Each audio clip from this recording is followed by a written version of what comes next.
Welcome to Ghouls Night Out with your hostesses, Brandy and Jody.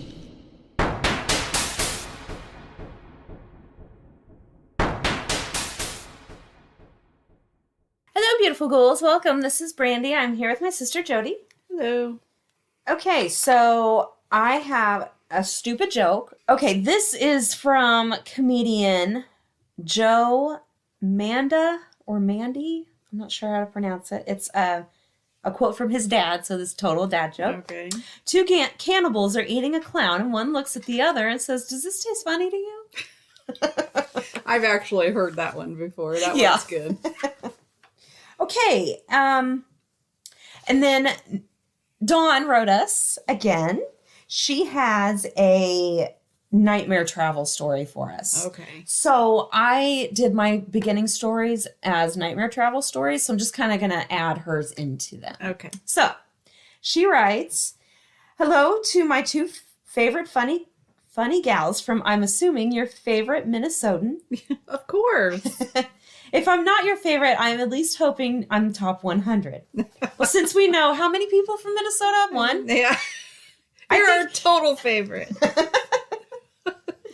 So I'm out of scary stories at the moment. I'm going to see if I can get my daughter to send you an email about what happened to her this past weekend. If she won't, I will send it to you. Gave her goosebumps and me as well. I do have a story for you that wasn't scary, but just downright wrong. 3 years ago, my daughter and my grandson, as you know, is Forrest, and my Chihuahua Bean, R.I.P. Bean, went up north for the weekend to a festival. I had got a hotel room near the festival. When we got there that Friday evening, I went and checked in. This hotel was part of the Choice Hotels franchise, which I belong to, so I got a discount and points. They have always been really nice hotels. My first impression when we pulled up was, what the fuck have I gotten us into? Oh, no. The hotel was right next to an industrial park, and the parking lot was so full of potholes you could barely drive your car through it. So I figured I wasn't looking for luxury, just a place to sleep, as we wouldn't be there much anyway. I got my room key and went back out to the car, drove down to the end of the building where they said my room would be, very close to the outside door. We grabbed all of our stuff and went to the side door. Now, usually all hotel side doors are locked and you need to use your key to get into it. Not this one. There wasn't even a working door handle on the door. Anyone could enter at any time. Oh, my gosh. I'm not liking that, but whatever. I think I have my mini hammer in my car I could use as protection. So we go in, and I got to the room door and unlocked it and entered. We go in, and I got the room door and unlocked it and entered. My first thought was, did the maid not clean in this room? There were beer cans that I could see from standing in the doorway. I walked in, and I could see suitcases on the bed that were open and towels laying on the bed. I told my daughter and grandson to get out, as obviously this was someone's room. I told them to wait there in the hallway, and I would go to the front desk to see what was going on. Well, the front desk guy said that it couldn't be possible that they had no one in that room. Well, guess again, buddy. There's someone there, so give me another room, as it was his problem and not mine. He gave me a room on the second floor. We trudge up there and get into the room. After the long drive, we all had to go to the bathroom.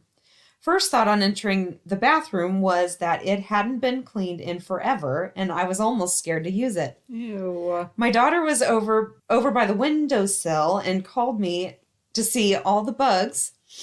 I was getting more disgusted by the minute. I figured I could wipe the bugs out of the windowsill, tell the front desk when we went out. We chose our beds. I pulled down the covers, and there on the bottom sheet were areas of blood. Ew. Yes, blood. Oh, my God. I just about threw up. I told my daughter to get everything back together as we were leaving this hotel. I took pictures of the sheets, and we left the room. I sent my daughter and grandson out to the car, and I went to the front desk. No one was there. I stood there for 10 minutes before the guy came back from having a cigarette. I explained to him what was wrong and showed him the pictures. He told me they would change the sheets. Haha, wrong. I told him I wanted a full refund and I was going elsewhere, as this was already the second room they gave me, and it was disgusting, and I was not going for a third. He insisted on getting me another room. I argued with him for a good 15 minutes. I finally called the Choice Hotels franchise and explained to them what was going on. They talked to the front desk guy, and he ended up refunding my money. We did end up finding a nice hotel down the road and ended up having a very nice weekend in a hotel that was clean with no blood on the sheets. Only problem was it was not pet friendly, so I had to sneak my bean in and out of the place. No one was the wiser, though. Hope you have a great week and look forward to listening to your podcast. Dawn from Minnesota. That made me dirty just I know. hearing it. That is so gross. It's horrible. How can they still be open and operating? And like, what the fuck? Ugh. They obviously did not have an inspection anytime soon. No, For that's that what I'm to saying. be- Yeah, that's what I'm saying.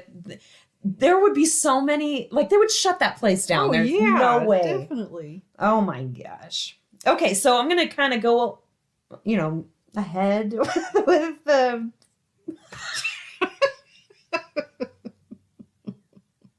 The rest of your stories?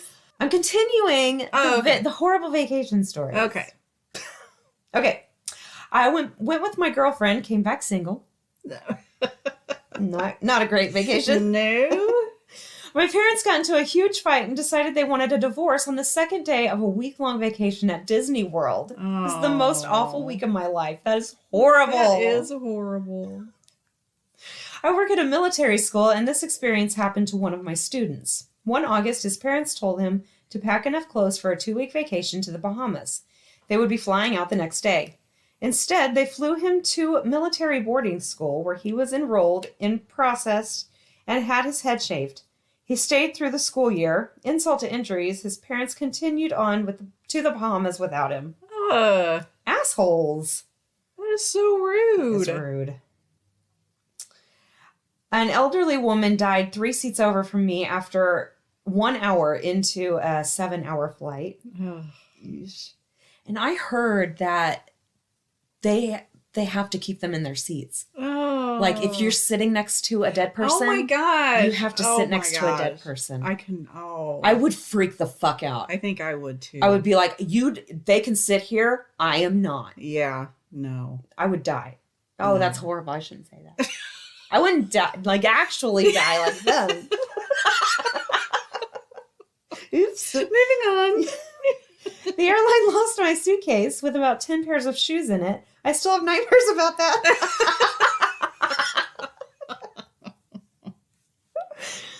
I was 4 years old. I spontaneously came down with the worst fever of my life in the hotel room on the last day. All I remember in my teeny roasting brain was staring at a bare light bulb on the ceiling before blacking out. I woke up in my very first hospital bed. Yeesh. Wow. I got the straight up dungeon gut in Cambodia. I spent 2 days writhing, sweating, and feeling like my stomach was going to burst. This is a city where it's practically always summer. I spent those 48 hours shitting black sludge, rage puking, and praying for sweet, merciful release of death. Ooh. Ugh.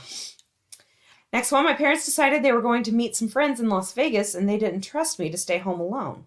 This happened to be the weekend of my 16th birthday. I was pretty angsty by that time anyway, so being forced into something I didn't want to do on my birthday made it that much worse. I spent as much time in the hotel room as possible, except for venturing out to eat a few times. I kept waking up in the morning with a terrible sore throat. It got worse as we made the drive back to Southern California, and the day after getting home, I was down for the count. My tonsils were swollen to the size of ping pong balls and covered in white patches. I go to the doctor after a few days of this to find I had contracted mono. I'd taken a round of antibiotics and would be cool for a few months until it flared up again. I went through 4 bouts of it during my junior year. Because of my already weakened immune system while traveling, that Christmas I got the flu, which progressed into pneumonia, and I damn near died. I'd had 2 rounds of pneumonia since then. It wasn't until I was 24 that my immune system started running at full capacity again. Wow. Holy shit. Next one, the trip was great for me and everyone else involved until the end. I went to Jamaica with a 40-plus person wedding party. When we got back to the States, people started texting in circles that everyone had hookworms in their feet and legs. Only about 5 people didn't get them, and I was one of the lucky few. Some people had the hookworms travel all the way to their knees. Gross. I went to Mexico with my mom when I was 16, and the second day we got there, I got a bug bite on my eyelid.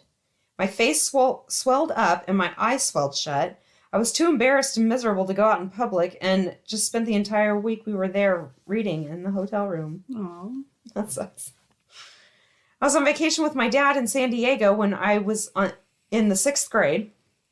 I got my period for the first time and freaked out since I didn't think of it being my period, and I thought I was dying. I didn't tell my dad and waited until I got home and sobbed to my mom about how I was dying. She had a good laugh. Shouldn't she have known what was coming? You would think, but... Did it say how old she was? She was in the 6th grade, so it's pretty young. Should still know by then. You would think. We went to California when I was about 7. Our hotel was not as advertised. It promised a relaxing room with a jacuzzi. It had two barely queen beds that creaked and tore up carpet in one corner.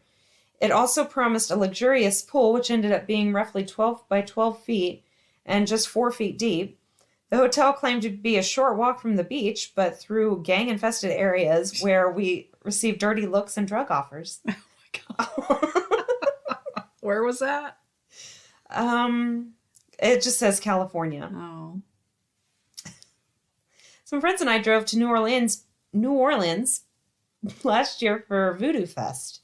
We met up with one of our friends from high school who was stationed there. He showed us around and we drank all night. Around 3 a.m., we split up and went back to the hotel. The next morning, my friend's phone is ringing off the hook, so I wake her up and tell her to get it. She goes out in the hall and talks and is out there for a while. I go out to check in and see if everything's okay, and she's hysterical. Turns out the friend we met up with was murdered 30 minutes after we met him. Oh my gosh. Oh my God. After we left him. That is horrible. Holy shit. That is horrible. That is like, I don't know. That's crazy. I would die. I would be hysterical too. Holy shit. My dad and I were in the Bahamas. He was in the shower and I was in the other room. I hear him have a massive orgasm. He doesn't know I heard it. It was pretty scarring. Oh my God. What the fuck? Why would he do that? Okay, let's just move on. Okay. My ex-boyfriend and I had booked a trip to Hawaii about 4 months in advance. We broke up 2 months before the vacation. Since 2 of our good friends were going as well, we tried to be amicable and just go and try and have fun, even though things were difficult between us. Of course, when we get there, the hotel messed up and booked us in a hotel room with 1 bed rather than singles. They didn't have any more rooms with singles, so I was stuck with this super emotional ex every night, bickering about why things will never go right between us, why we're meant for each other, and why we're meant for each other. Needless to say, we kind of ruined the trip for our friends. Oh. I spent 8 days in Colorado. It rained every day until the day we left. Our cabin leaked, so it was a maze of weaving between all the buckets on the floor inside. And best of all, I tripped while running on the river of rocks and cracked my head open. Oh, nice. I was taking a bus from Newcastle to London. We hadn't even rolled out of the station before some dude goes for a dump and breaks the toilet, causing the smell of poo to spread through the bus for the next 6 or 7 hours. Yuck. Oh, why would you wait to get on a bus? That is so rude. Sometimes it just hits you. Okay? Okay. You don't have a choice. I was in Germany a few years back when that volcano in Iceland erupted and European countries closed their airports. I had to go through Poland and Baltic countries with Polish bus drivers who couldn't speak English, all while watching Polish dubbed Forrest Gump on a loop for 24 hours. When I was 9, my family took a road trip to Northern Ireland. When we crossed the border, they pointed assault rifles at our minivan, and when we got to town, the people were parading around a dead guy who had died protesting the government through a hunger strike. We left that day. God. Holy shit. And this is my last one. We arrived at our hotel in France. The room was amazing just until entering the toilet. There was a giant mushroom growing out of the side of the sink. Ew. What the fuck? It's so great. Is that a mushroom? Like, The fuck? did they not see it when they cleaned it? I don't know. Oh, they'll like it. Just leave it there. It's part of the experience. All right. I did the most oddly disturbing Victorian traditions. I am excited about these. The Victorian age is typically remembered as being incredibly buttoned up, conservative, and at times rather boring. While many important technological advancements were made, we mostly think of the era as a time where the mere silhouette of a woman was hypersexualized, and the strict mores of Queen Victoria, the ultimate stiff upper lip matriarch, ran supreme. However, the Victorians were a complicated lot, and a great deal of subversive entertainment was produced in their time. For one, they produced ghost stories at a glorious speed, and saw the relatively benign Christmas holiday as the perfect opportunity to share spooky stories over a crackling fire. They also adhered to many bizarre and downright creepy traditions, some of which we couldn't imagine doing nowadays. Here are some of the most disturbing practices those supposedly reserved Victorians came up with, and some of them are exceptionally unnerving. Number 1, taxidermy animal hats. Oh my god. Oh my god, it touches Okay. them. No. I know you guys can't see this, but look, Brandy. Oh my god. Oh my god. Oh my god. I This can't. particular craze is perhaps an extension of the overall fascination with taxidermy and the ways in which the Victorians pushed creative boundaries with the controversial practice. Oh my god. Complete tableau. Is that how you say that? Tableau? I don't know. Yeah, I think. Featuring dead bunnies studying in a library, for example, were all the rage, and giving the animals human characteristics after death, reading, having tea, playing croquet, was especially popular. However, it's still not totally clear how or why this became super fashionable with upper-class Victorians. But apparently, donning a dead, stuffed animal on top of one's head was considered the ultimate in haute couture. Birds were a popular choice, although the more adventurous types went with squirrels, mice, and kittens, which, Oh my when God. you think about it, is especially sad and awful in its own way. Yeah. That Okay. picture just... That What the fuck? Okay, so that would kind of, because I have, if you guys don't know, I have a very irrational fear of taxidermy animals.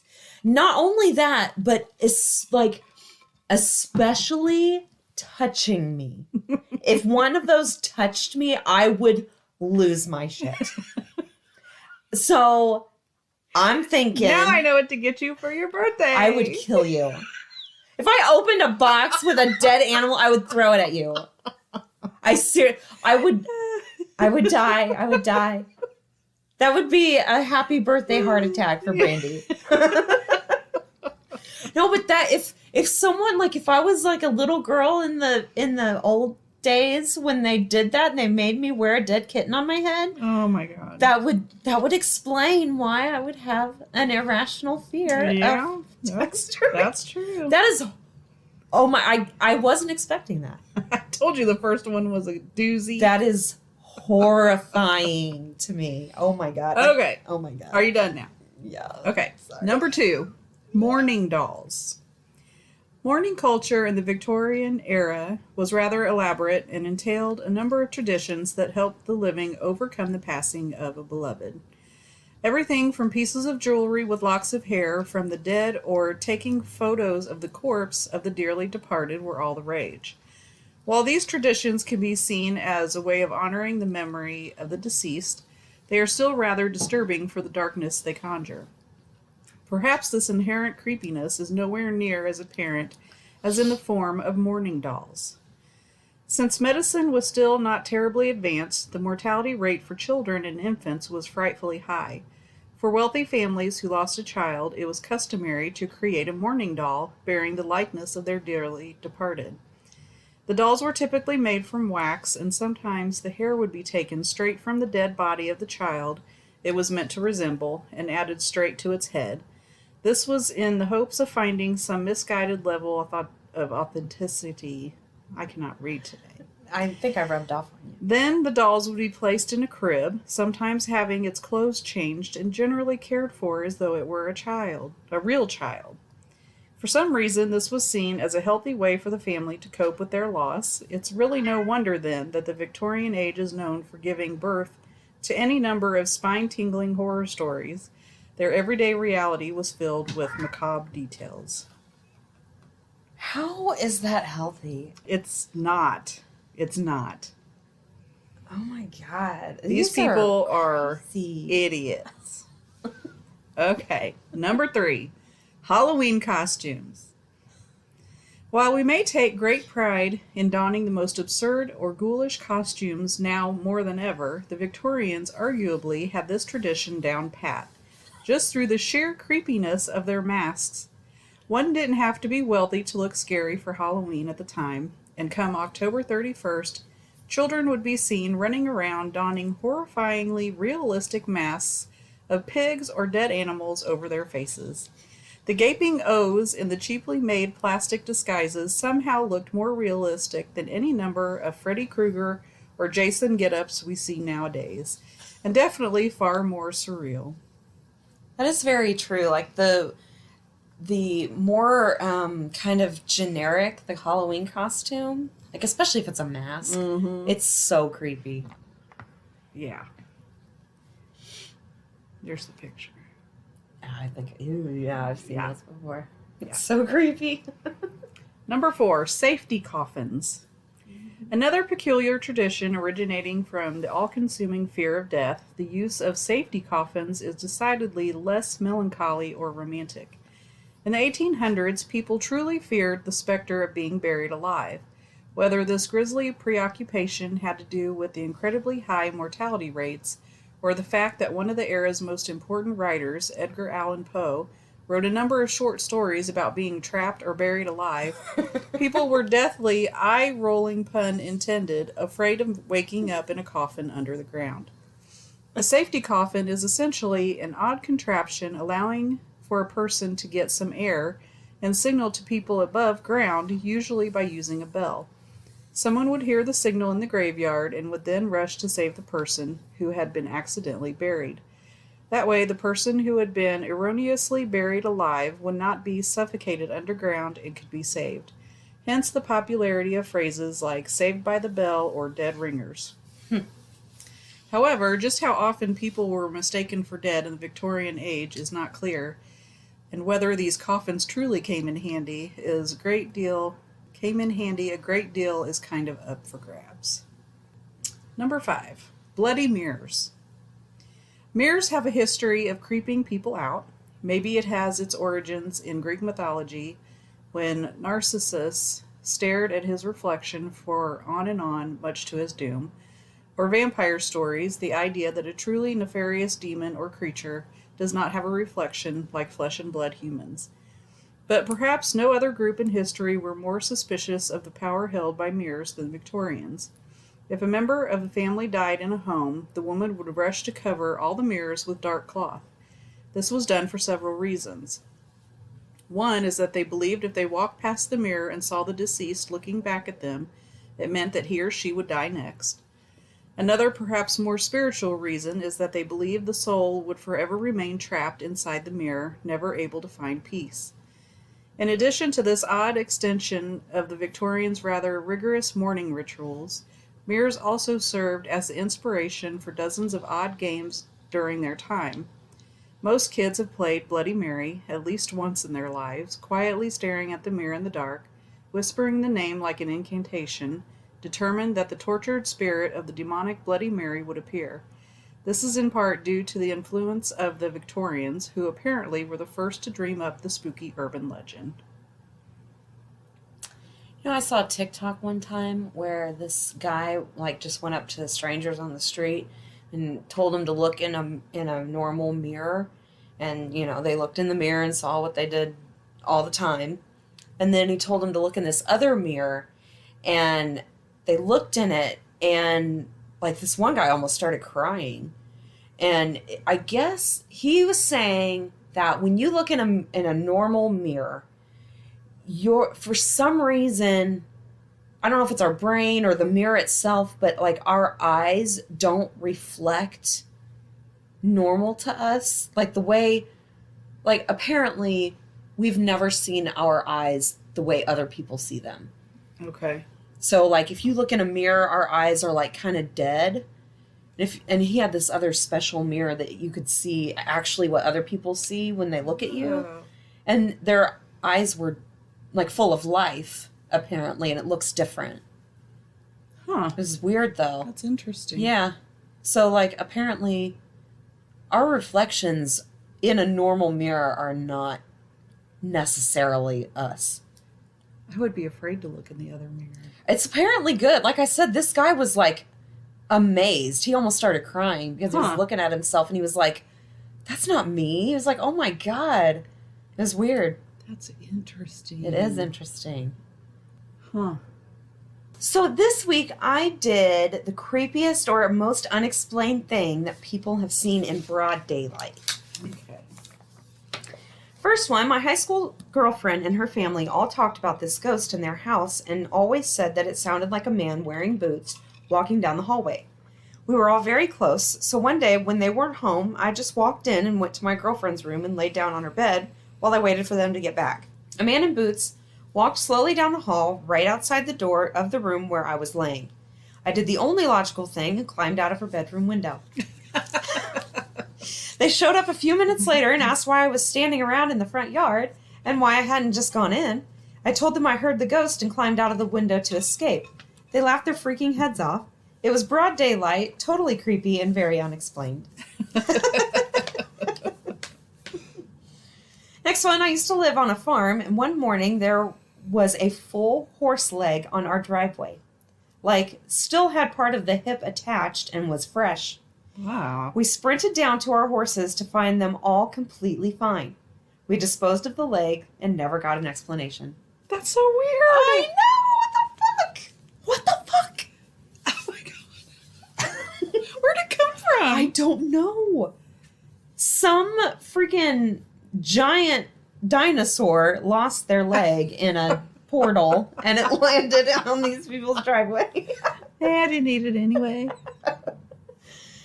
Next one, when I was about 8 years old, my family and I were hiking somewhere in Austria when we came across the ruins of a medieval castle on a hilltop.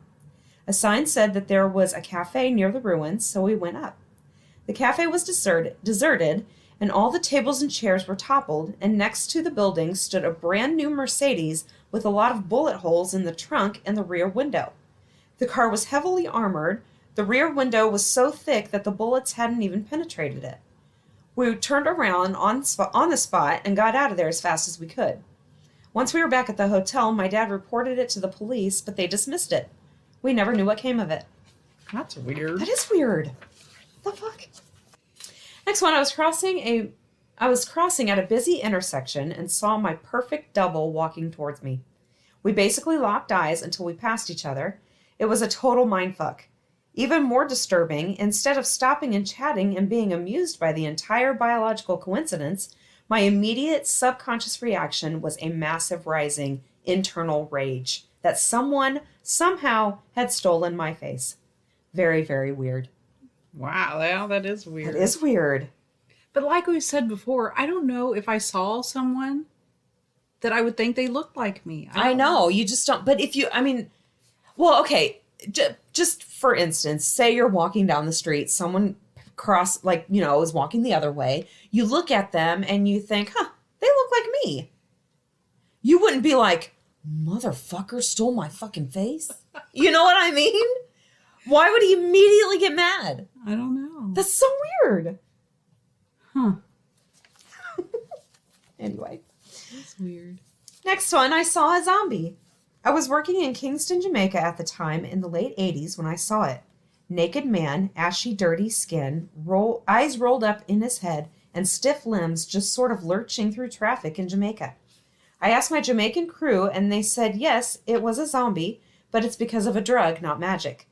They said people do this to people for revenge. And a few weeks later, I saw another one. It was an old woman that time. Yeah, I've heard about that. What? Have you not heard about that? No. Yeah. It's some kind of powder or something. And yeah, Ooh, it does weird. that. Creepy. Next one, I was walking down the street on my way to the store when a large dog jumped through a glass window from a second story of a house and landed on the front lawn. I tried knocking on the door and got no answer from them or any of their neighbors, so I called animal control and stayed with the dog who, other than a few scratches, was okay. Once animal control arrived, they called the police to investigate because even the animal control lady had no clue what would cause a dog to do that. Yeah, really. What the hell? Seriously, that is fucking It'd have weird. to be something like major, you would think. Yeah. Next one, when I was young, me and my cousins found a bloody shirt in our woods. My cousins and their parents hunted, so we thought maybe it was from that, but we found a Ziploc bag with shoes and shorts. It all had to be from an extremely petite woman or an older kid. When we told our uncle about it, we got punished and weren't allowed to talk about it. I don't speak to them anymore, but I did report it to the police a few months ago in case it matched a cold case. Sadly, where I live, police are really corrupt because everyone is related or lifelong friends. So I've gotten zero response besides, we'll look into it. I've done some research on my own, but haven't found much. My uncle used to rent the house he lived at and had moved into there a few years before that, and no one remembers the past tenants. That's creepy. It was 1984, and I was 15 years old and was alone at my older sister's house. It was a late morning, and I had just gotten out of the shower. I was still wrapped in a towel when I heard a noise outside. I looked out the window and saw a complete stranger trying the doorknob of the front door to the railing of the deck with a rope I used to walk with the dog with. He then leaned a mop that was on the deck against the door. I called my sister and told her what happened, got dressed, and got the heck out of the house through a different door and hid in the bushes until the police arrived. The house was somewhat remote with no close neighbors, and I found out later the door he tied up was unlocked. To this day, we have no idea who he was or what his motives were. It was beyond creepy. That is weird. That is weird. Next one, my dad, brother, and I went to a movie theater one day in Florida.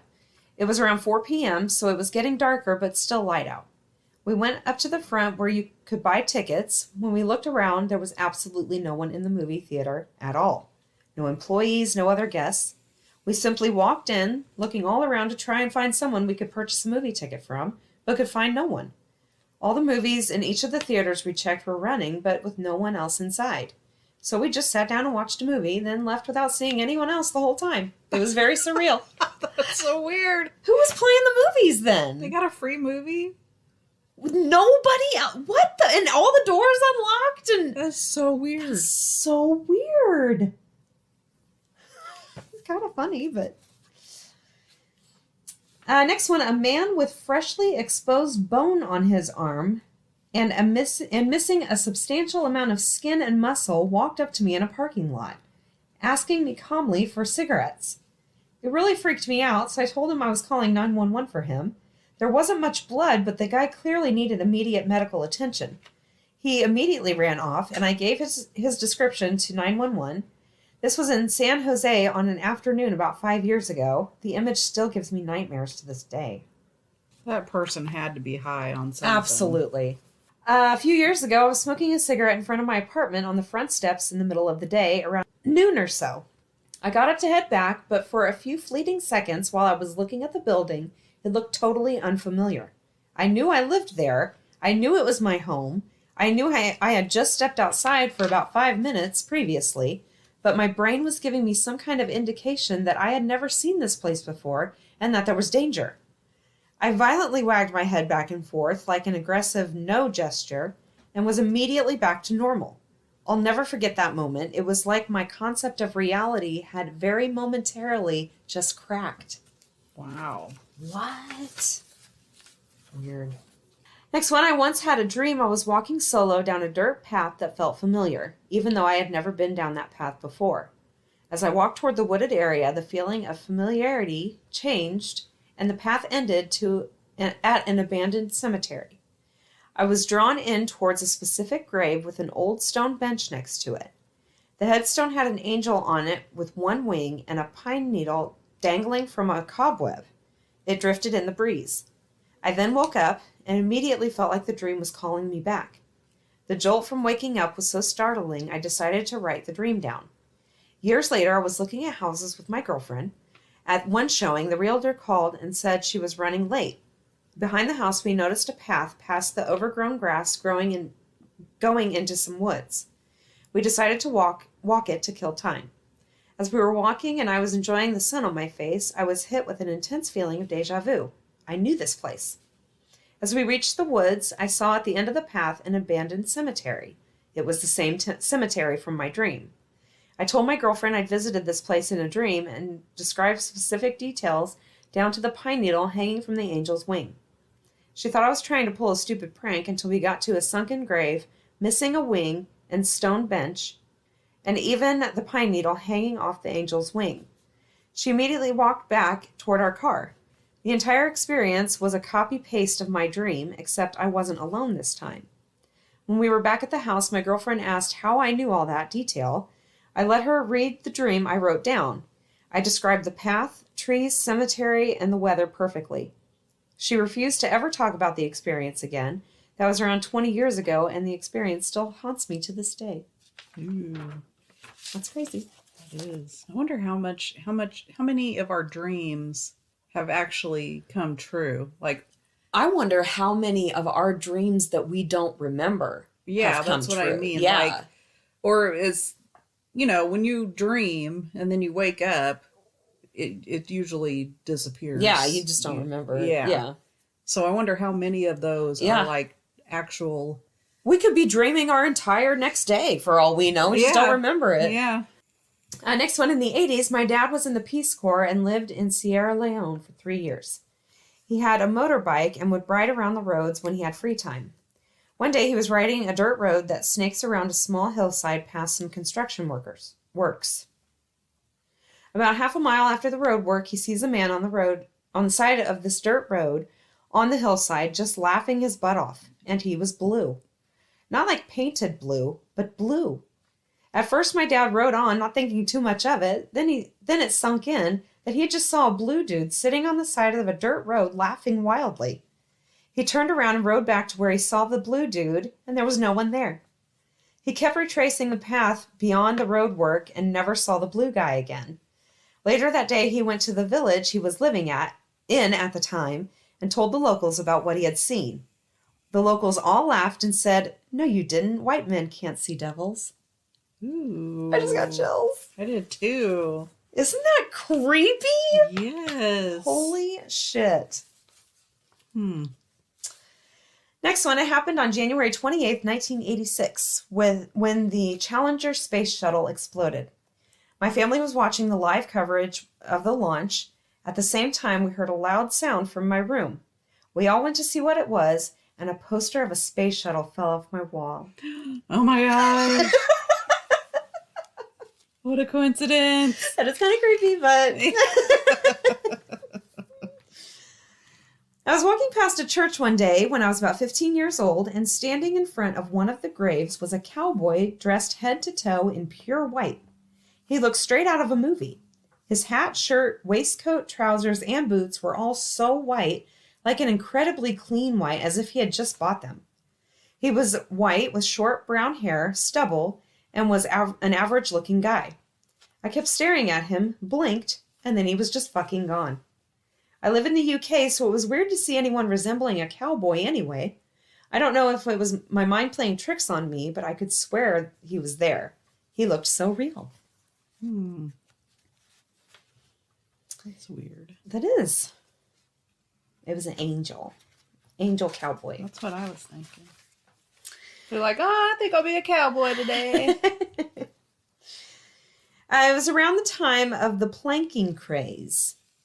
You remember, I think, like when people would plank on things, they would just lay flat and plank on things and then they would record it. You remember that at all? Kind of vaguely. They just laid on things, like planked on it. You know what I mean? Yeah. It was just Stupid. Yeah. I had no idea what it was and hadn't heard anything about it. I hailed a taxi into town and was walking around the city center. Life was normal. Then I took a turn into the town square, and there were around 200 people planking everywhere on everything. I didn't know what was going on. I thought there may have been gunshots or a bomb, or maybe the world was ending. I then asked someone next to me. They explained it, and we laughed it off. But for a brief moment, I'll never forget that uneasy feeling. That would be. It would be. I'd be like, what the fuck is going on? Just turn a corner and everyone's... That's so dumb.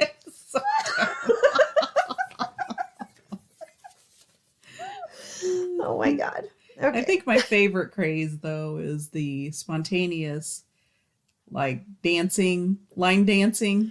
Or what are those called? There's a name for them. Oh my God, it's going to bother me. Flash mob. Yes. Yes. That's what I meant. Those Yeah. are cool. Those are neat. Yeah. I wouldn't mind seeing one of those in real life. In real life, that would be cool. Yeah. Yeah. Okay. Planking? No. Yeah, that's weird. That's and just stupid. It is. Okay, on a trip to Gulf Shores, Alabama, I stopped to gas up at some run-down gas station and truck stop in Mississippi. I went to the bathroom, and as I was standing at the urinal, I had the strangest feeling that something was off. This strange feeling overwhelmed the entire left side of my body. I got up on my tippy toes to look to my left where the stalls were located. There was this deranged-looking man with nasty, greasy-ass hair and a fucked-up scowl on his face staring directly at me. Yeah. The most typical-looking psycho killer you could imagine. He had to have been standing on the toilet because I could see his whole face and the upper part of his shoulders. Oh my gosh. I immediately zipped up and got the fuck out of there. Didn't even wash my hands. What the hell? What the fuck? Oh my God!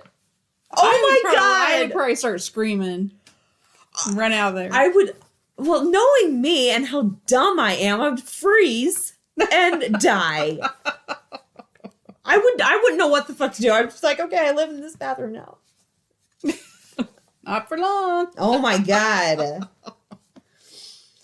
In college, I lived on the 11th floor in an apartment with no balcony, and it was about 4:30 in the afternoon.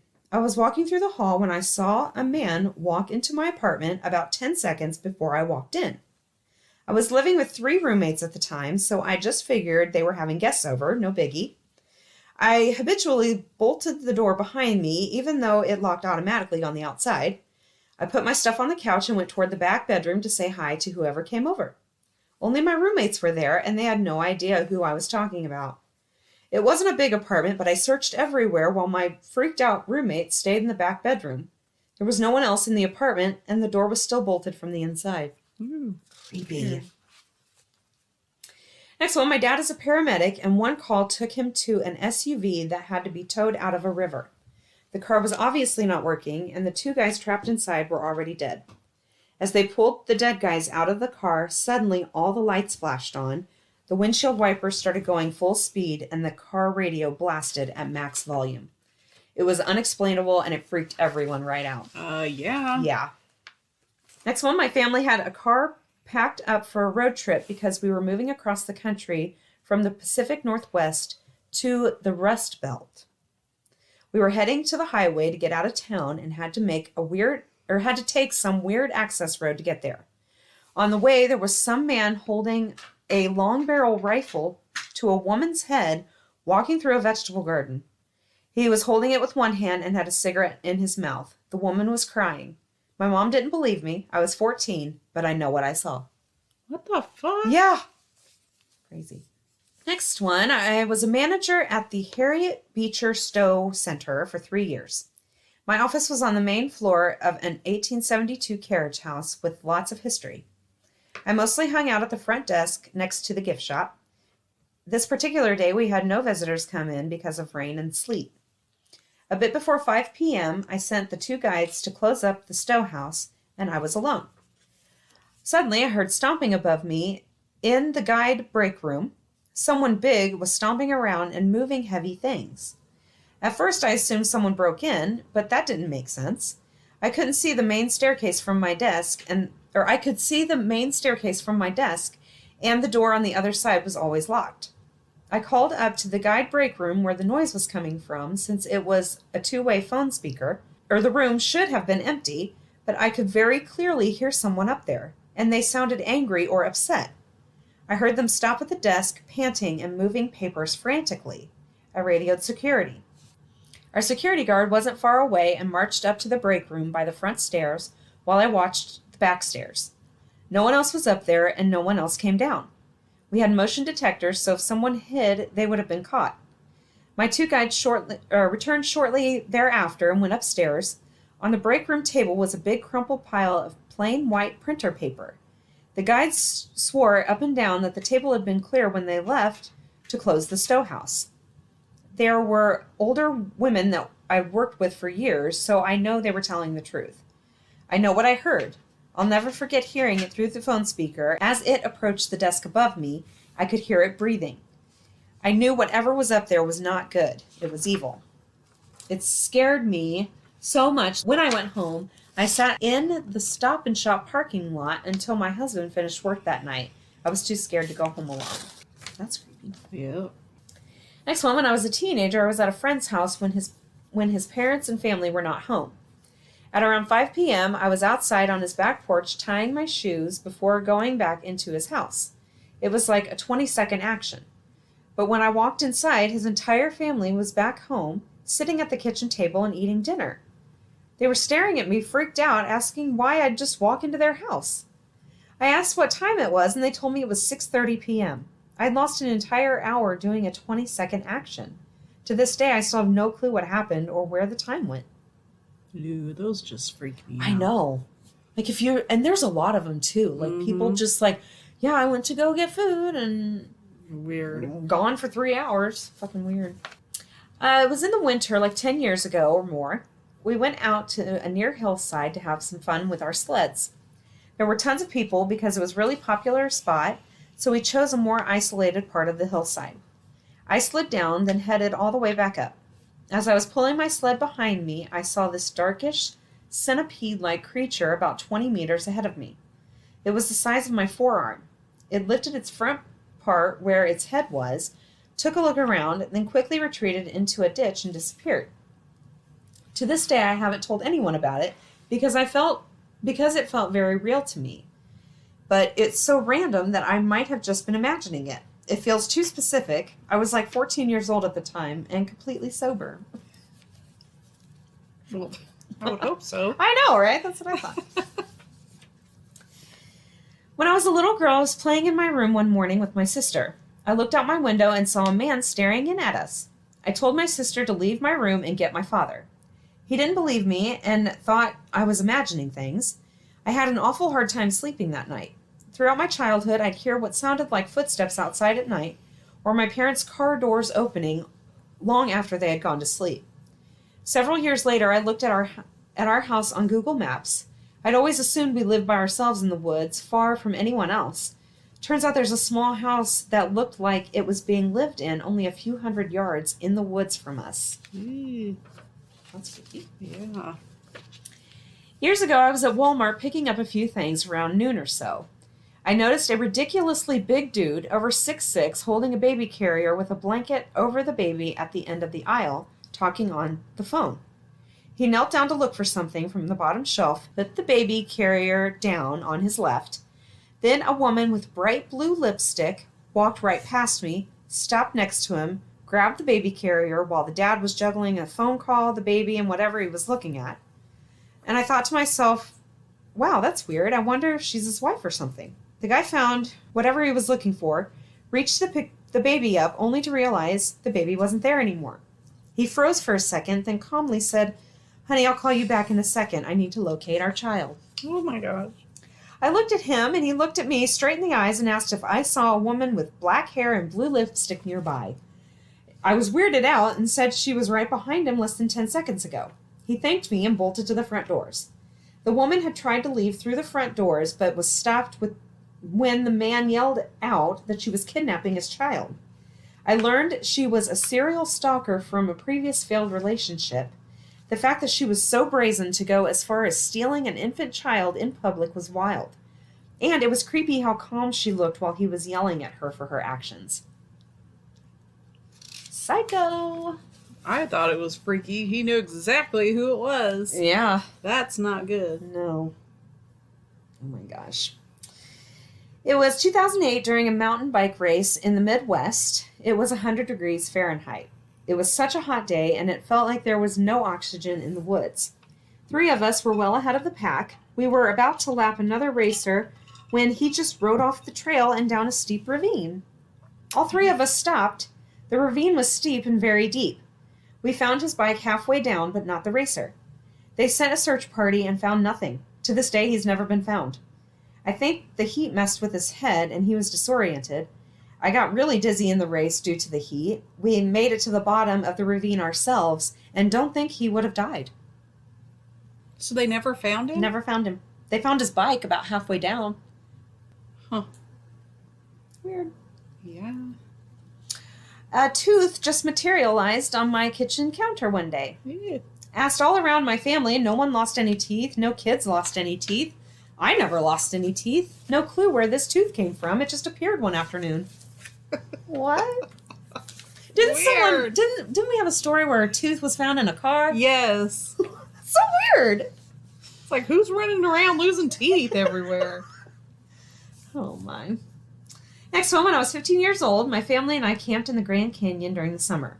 We went to a ranger lecture around 6 p.m., so it was still pretty light when we were walking back. We went off the trail as a shortcut and came across a light ahead. As we drew closer, there was a man sitting in an office-sized desk with a lantern in the middle of the woods. I remember he had long sideburns and was dressed like a man from the 1800s. The man never made a peep or looked up or acknowledged us. My dad backed us down the trail, towards the trail, and we went on our way. I don't believe in ghosts or spirits, but I have no explanation for what I saw. As I got older, I figured I was just misremembering, but everyone else in my family says they saw the same thing. That's Some man sitting at a desk in the middle of the woods with his lantern. like the desk was in the woods? Yep. That's weird. As we drew closer, there was a man sitting at an office-sized desk with a lantern in the middle of the woods. And he didn't acknowledge them at Yeah. all. That's so weird.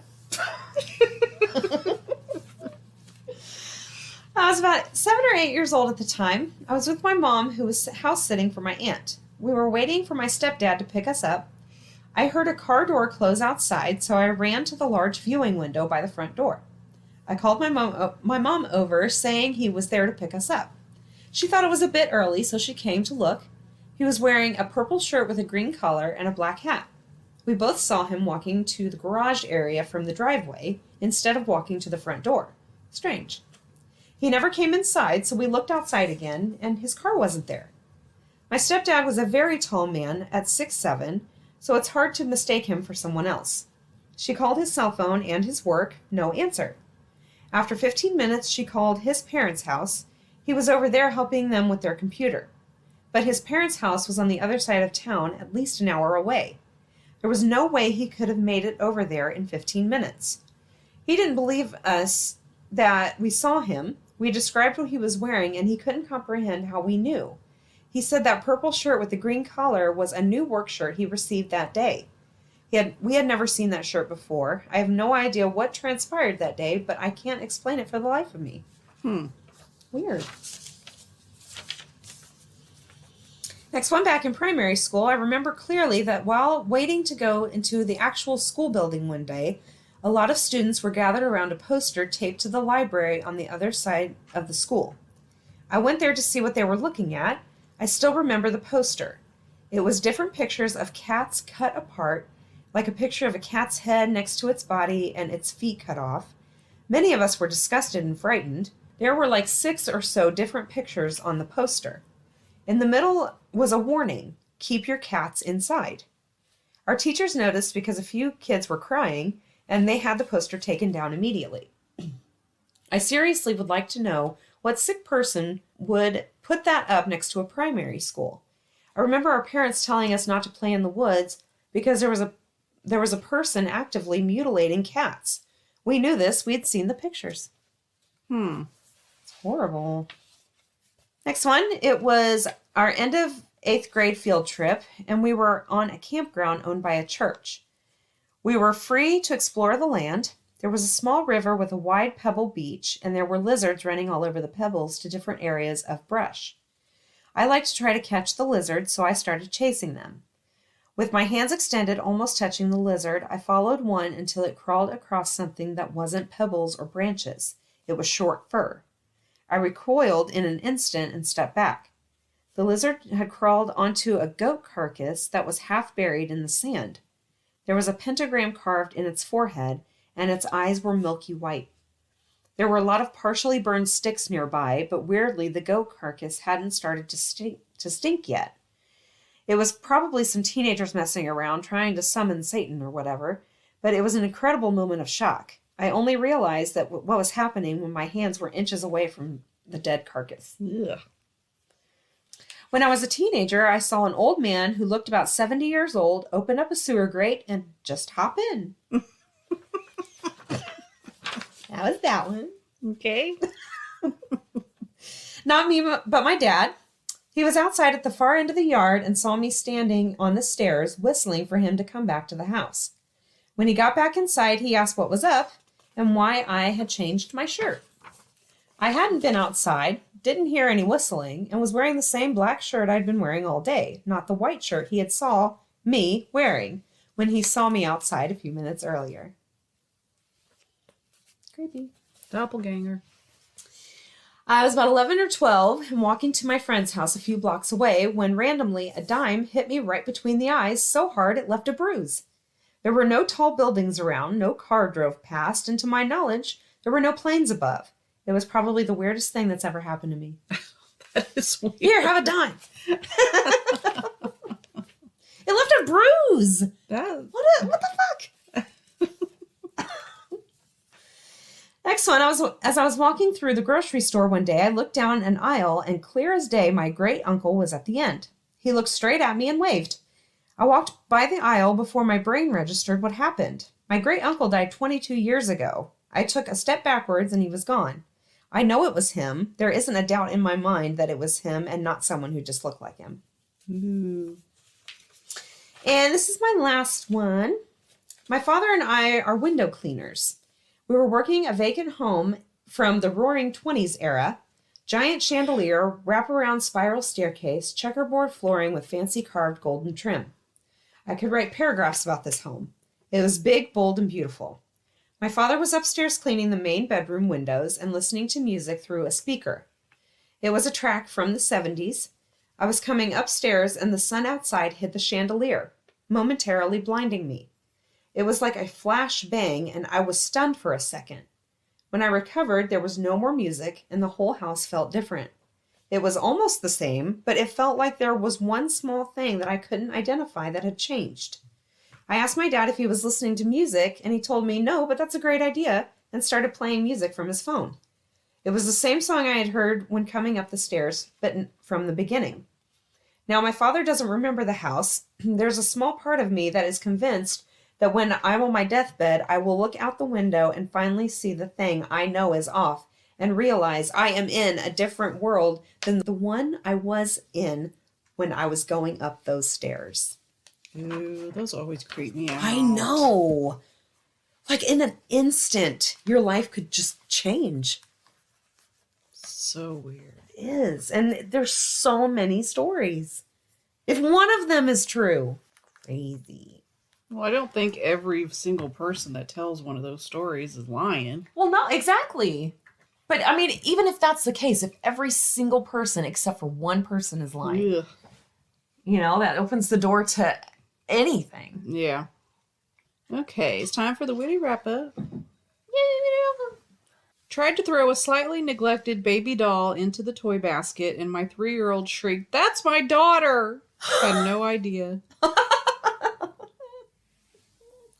Please keep my family in your thoughts and prayers. My 7-year-old son has recently learned about the planet Uranus. Oh, no. Mhm. What's the eeriest thing a child has ever said to you? When my daughter was around 4 or 5, she calmly insisted she had once been married to a man named Brad Huffington. When we asked what had happened to him, she replied with a note of sadness, he was lost at sea.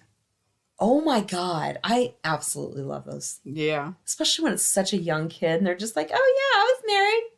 That's so weird. My 7-year-old son had a play date with a girl yesterday. After about 10 minutes, he asked if she wanted to go upstairs and see his pound machine. Somewhat concerned, we followed them up and found them taking turns standing on the bathroom scale. Crisis averted for now.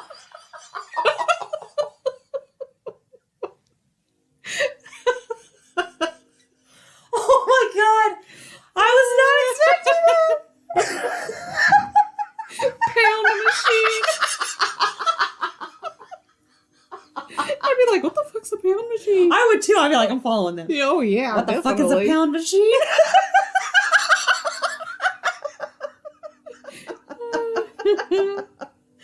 Oh my gosh, that's great. Oh my gosh. My wife, have the kids been acting weird today? Me, I don't think it's an act.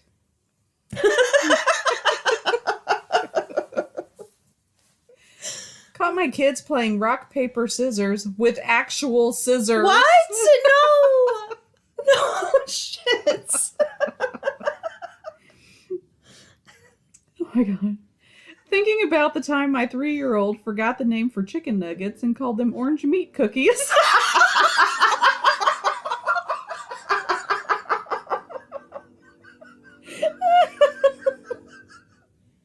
Holy shit.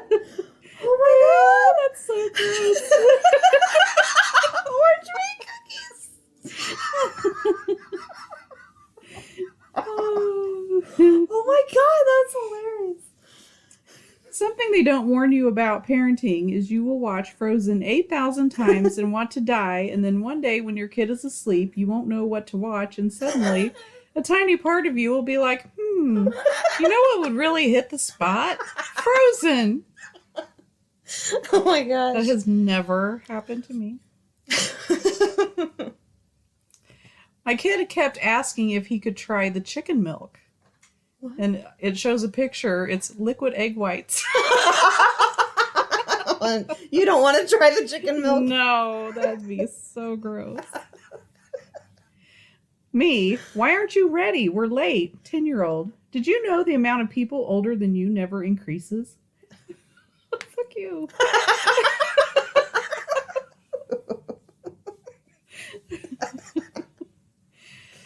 10-year-old wanted to make dinner and mixed random ingredients like eggs, flour, crackers, dried pasta, and ketchup, then baked it until it was burnt, and my twins said it was the nicest dinner they've ever tasted, so I resigned, and now I live on a faraway island. I wish. Freaked out so many parents by asking this in a wrong school chat. Hey y'all, what time is the piano recital tomorrow? There's a piano recital?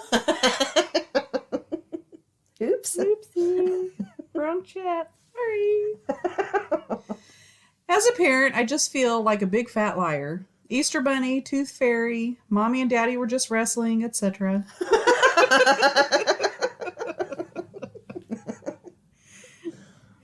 Did you have a good weekend, or did your 4-year-old tell a lady with gray hair in the greeting card aisle to move it, old lady? Oh my God.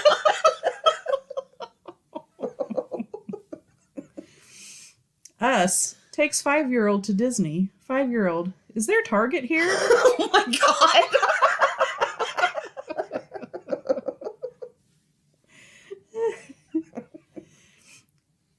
Parenting is begging for a night away from the kids, then talking about them the whole time like a couple of Stockholmies.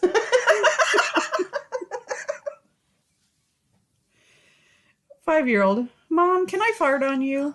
Have kids, they said. At least her kid asks. Why just do it? When my family wants me to turn the music down and I have to let them know that I'm cleaning, and I absolutely will not. The other night, I told my 5-year-old if he left his room one more time instead of going to sleep that I was taking one of his stuffed animals. He left his room again. When I went in his room, he had an assortment of animals laid out and told me I could choose one of these. Oh My God. No, he didn't. I would take all of those and Yes. your favorite. Thank you. Yes. All of them. Pretending I'm still asleep so my husband has to make the kids breakfast is my favorite weekend tradition. I'm trying to be grateful for one thing each day. Today I'm grateful that my kids are old enough to make their own dinner after they tell me they hate my cooking. Everything will be going fine, and then your kid asks you if people can get pregnant in heaven. Oh my gosh. My last one. Every day I pick my kid up from school, he announces, I didn't bite anybody. And you know what? I'm pretty proud I didn't bite anybody either. And that's all I got. All right. Thank you guys so much for listening. Send in your stories. We need them. Anything. GhoulsNightOutPodcast@gmail.com. You can look us up on Facebook, request to join the group, rate, review, and subscribe where you listen, and we'll talk to you next week. Later. Bye.